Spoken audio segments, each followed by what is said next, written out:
Be it festive occasions or everyday cravings, Sooji Halwa always feels like home.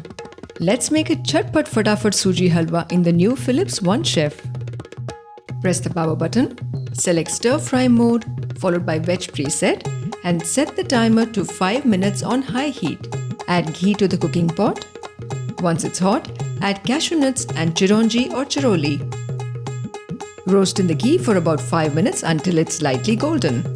Press the power button, select stir fry mode, followed by veg preset and press start.